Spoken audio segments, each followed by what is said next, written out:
How does a company legally ask the public for money? It can't just send a WhatsApp message. It needs a formal legal document. In CA Intermediate Law, Chapter 3 covers the entry gate to the capital market, the prospectus and the allotment of securities.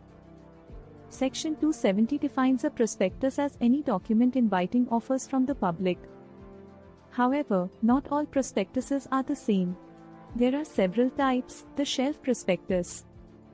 The shelf prospectus, which is issued for multiple issues over 1 year, allowing companies to avoid filing a new one for each issue. Instead, they just file an information memorandum. The red herring prospectus is an incomplete one. It lacks the final price or quantity of shares and is primarily used during the book building process. The abridged prospectus serves as a summary, which must be attached to every application form for shares. Finally, the deemed prospectus occurs when a company uses an intermediary, meaning the offer document is treated as a prospectus.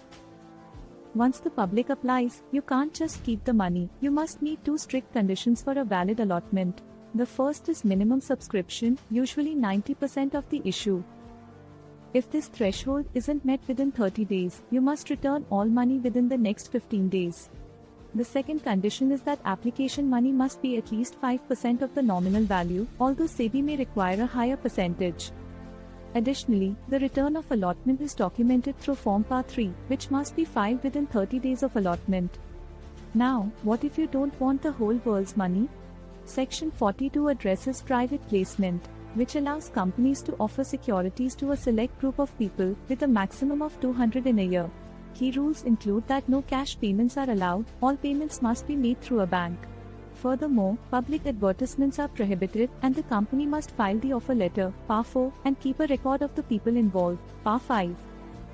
What happens if there's a misstatement in the prospectus? The law is unforgiving in such instances.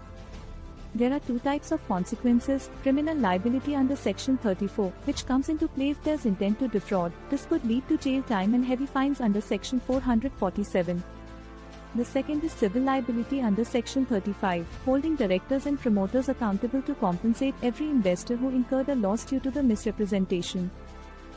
Additionally, obtaining an expert's consent is critical. A prospectus cannot include an expert statement without their written permission.